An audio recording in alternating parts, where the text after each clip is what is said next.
सबसे पहले आपको बताएं, सुप्रीम कोर्ट ने 3 जजेस पर हुकूमती एतराज़ की मुतफरिक दरखास्त खारिज कर दी है। सुप्रीम कोर्ट ने 6 जून को महफूज किया गया फैसला 3 माह बाद सुनाया।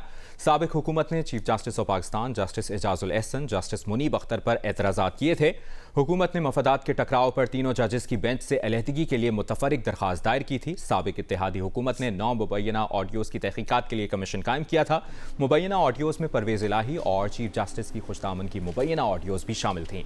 सुप्रीम कोर्ट ने जस्टिस काजी फाइज़ साकी सरबराही में कायम ऑडियो लीक्स कमीशन को भी काम से रोक रखा है।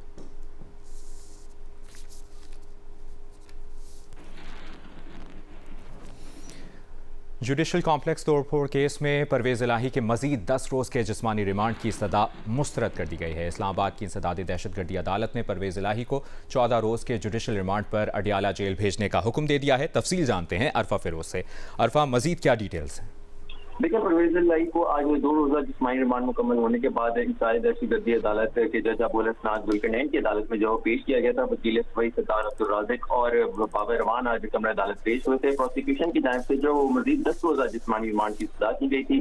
कुछ दलाइल ये थे वकील सफाई की जानिब से कि परवेज़ इलाही जो है अप्रैल 2023 में पीटीआई का हिस्सा बने थे। उससे कबल जो है वो पीटीआई का हिस्सा ही नहीं थे और ये लाहौर में ही मौजूद नहीं थे जब ये वाकया जो पेश आया था। उन्होंने कहा कि परवेज़ इलाही को जो वो डिस्चार्ज करने की बजाय उन्हें जो गुजरांवाला मुकदमे में नामजद कर दिया गया था। फिर लाहौर में भी जो उनको गिरफ्तार कर लिया गया था। लाहौर हाई कोर्ट के फैसले और जो इस्लामाबाद हाई कोर्ट के फैसले थे उनका जो वो हवाला दिया गया था। फिर उन्होंने ये भी कहा कि अदालती फैसले ना मान जाए तो अदालत का इख्तियार है कि फैसलों के तहफ़्फ़ुज़ के लिए डायरेक्शन जो वो जारी कर सकता है। वकील परवान ने भी जो वो परवेज़ इलाही को केस से डिस्चार्ज करने की सजा की। उन्होंने कहा इस तरह के जो मुकदमे हैं उनमें शाह महमूद कुरैशी और असद उमर की जमानत जो वो कंफर्म हो चुकी है। तो और दीगर भी जो मुल्ज़मान इसमें थे उनको इसमें डिस्चार्ज कर दिया गया है जो नामालूम इसमें नामजद हुए थे। तो परवेज़ इलाही को भी जो वो इसमें डिस्चार्ज बनते हैं। इसके साथ साथ परवेज़ इलाही जो वो रोस्टर पर भी आए थे। उन्होंने कहा कि जो वज़ीर आला हैं वो मेरे रिश्तेदार हैं लेकिन मेरे जो बहुत ज्यादा खिलाफ है। तो इस पर जज अबू हसनात जुल्करनैन ने कहा कि जिस पर एहसान करो उसके जो शर से डरो। ये तमाम दलाइल सुनने के बाद महफूज फैसला कर लिया गया। उसके बाद 14 रोज़ा जुडिशल रिमांड पर अडियाला जेल भेज दिया गया। अरफा फिरोज, आपने इस बारे में आगाह किया, शुक्रिया।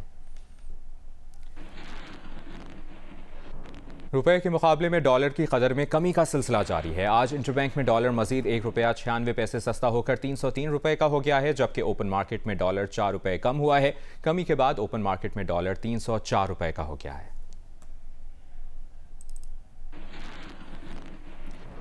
आगे बढ़ते हैं, आपको बताएं, पेशावर के चौक यादगार में कायम करेंसी मार्केट को FIA ने गुज़श्ता रोज़ सील किया था। आज भी मार्केट में बज़ाहिर बेशतर दुकानें बंद हैं, ताहम दुकानों के बाहर दुकानदारों और ग्राहकों के दरमियान सौदे बदस्तूर जारी हैं। इसकी तफसील जानते हैं नुमाइंदा जियो न्यूज़ अबू बकर सिद्दीक से। अबू बकर, आज क्या सूरत हाल देख रहे हैं?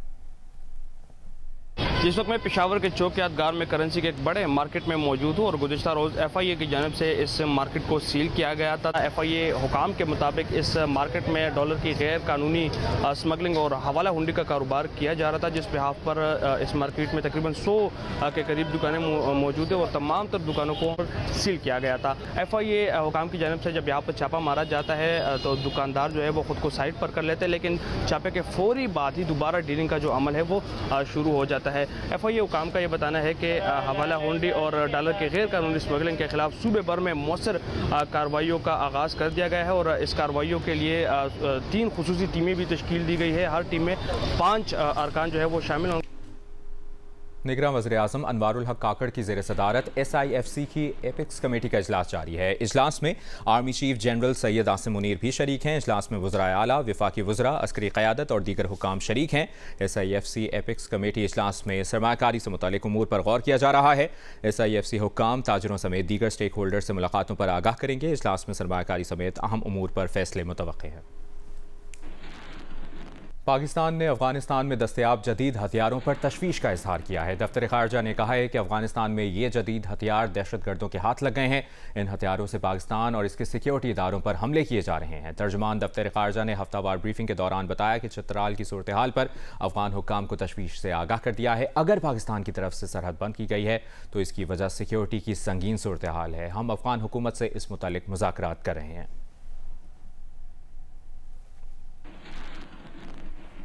कराची के इलाके सुरजानी टाउन में गुज़श्ता रोज़ काउंसलर मोहम्मद हबीब के कत्ल का मुकदमा अब तक दर्ज नहीं हो सका है। पुलिस के मुताबिक झगड़ा बिजली की तारों में कुंडा लगाने पर हुआ।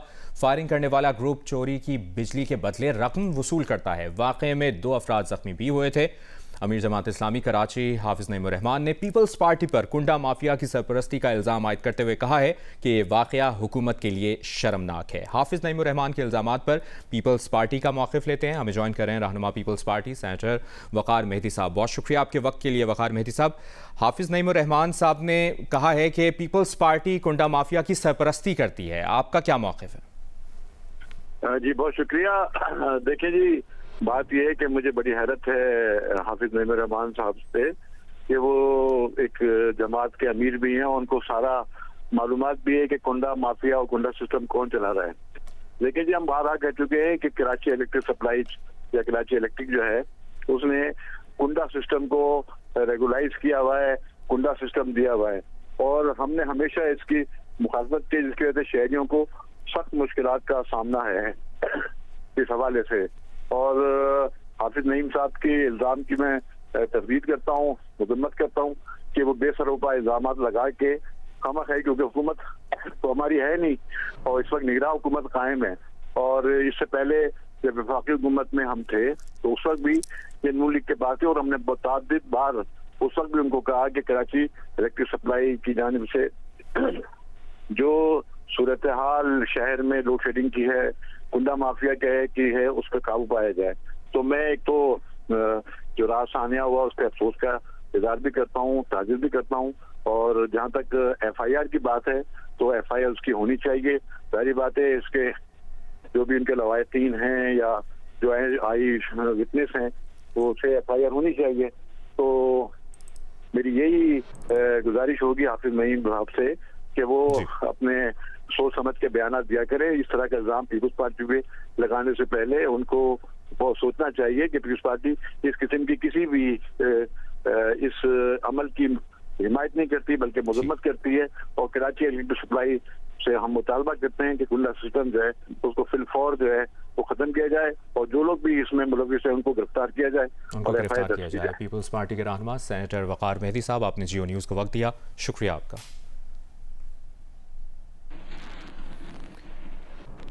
खबरों के सिलसिले को आगे बढ़ाते हैं। आपको बताएं कराची के इलाके औरंगी टाउन याकूबाबाद में गड्ढे में गिरकर कचरा चुनने वाला 5 साल का बच्चा जाँ बहक हो गया। इलाका मकीनों के मुताबिक गड्ढे में बरसाती पानी कई साल से मौजूद है। इसकी मजीद तफसील बता रही हैं नुमाइंदा जियो न्यूज़ शव्वाला असलम। जी इस वक्त हम औरंगी के इलाके याकूबाबाद में मौजूद हैं और गुज़िश्ता रोज़ एक अफसोसनाक वाक़या पेश आया था जिसमें कचरा चुनने वाला जो एक बच्चा था 5 साल रमज़ान, वो जो बरसाती जो पानी है इस गड्ढे में गिरकर जाँ बहक हो गया था। इसकी मज़ीद तफसीलात यहाँ के इलाका मकीनों से भी इस हवाले से जानते हैं। हम लोग घर के पास खड़े हुए थे तो यहाँ से हमें इत्तला मिली कि यहाँ पे बच्चा गिर कर डूब गया। तो हम लोग यहाँ पे पहुँचे तो 2 शख्स जो है ना उनसे पहले निकाल चुके थे। फिर वो बाइक पे जो है ना लेके अपने मदद के तहत अस्पताल लेके गए। ये बारिश का पानी अक्सर खड़ा हो जाता है, ये अभी 2-3 साल से ऐसे ही खड़ा हुआ है। ये कम हो जाता है लेकिन बारिश बरसातें होती हैं फिर ये खड़ा हो जाता है। ये इतना हो जाता है कि बड़े बंदे भी डूब जाएं इसमें। इलाका मकीनों का ये मुतालबा है कि यहाँ पर बरसाती पानी मौजूद है, इसको भी यहाँ से इसकी निकासी आपका इंतजाम किया जाए। जी लकी मरवत के इलाके ततरखेल के करीब करंट लगने से 4 अफराद जाँ बहक हो गए। रेस्क्यू ज़राए के मुताबिक चारों अफराद बिजली की 11,000 kV लाइन पर काम कर रहे थे। काम के दौरान ग्रिड स्टेशन से अचानक लाइन में करंट आ गया। शहबाज खेल से हयात खेल की नई लाइन बिछाई जा रही थी।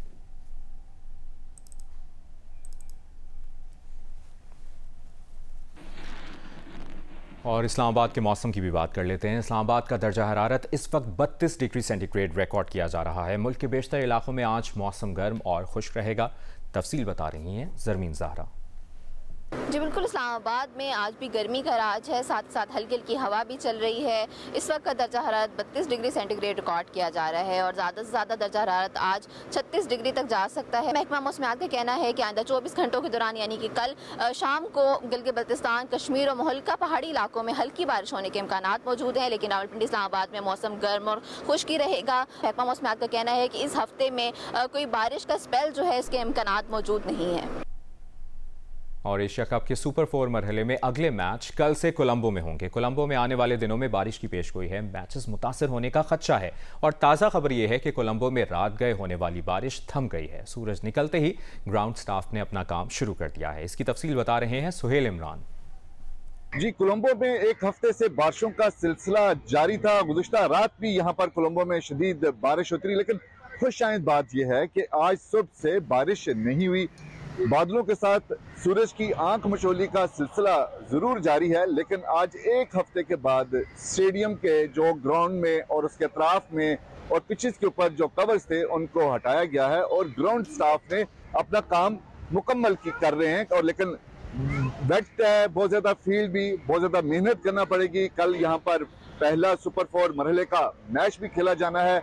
बारिश की मजीद प्रिडिक्शन जरूर की गई है, बल्कि 9 तारीख को होने वाला मैच भी जो है वो बारिश से मुतासर होगा। इसी तरह 10 सितंबर को पाकिस्तान और इंडिया का मैच भी पेशगोई के मुताबिक बारिश से मुतासर होगा। लेकिन आज मौसम बेहतर है। यही वजह है कि ग्राउंड स्टाफ को ग्राउंड की बेहतरी और उसको मुकम्मल तौर पर तैयार करने के लिए कुछ वक्त जरूर मिला है। ब्रॉडकास्टर्स भी जो हैं वो अपना काम मुकम्मल कर रहे हैं। अगर मजीद बारिश नहीं होती तो आज दोनों टीमें जो जिनका कल बांग्लादेश और श्रीलंका का मैच है वो प्रैक्टिस भी करेंगी। लाहौर हाई कोर्ट ने सानह जड़ावाला पर जुडिशल कमीशन के क़याम के लिए दरखास्त चीफ सेक्रेटरी पंजाब को भिजवा दी है। 15 दिनों में दरखास्त का फैसला करने की हिदायत की गई है। लाहौर हाई कोर्ट के जस्टिस साजिद महमूद ने मसीही तंजीम की दरखास्त पर समाअत की तो अदालती इस्तफसार पर सरकारी वकील ने बताया कि जड़ावाला वाक़े पर अभी तक कोई कमीशन नहीं बनाया गया। दरखास्त में निशानदेही की गई कि सानह जड़ावाला की तहकीकात के लिए इख्तियार किया गया तरीक़ाकार सुस्त रवि का शिकार है और मुल्ज़मान तक पहुँचने में ताख़ीर हो सकती है।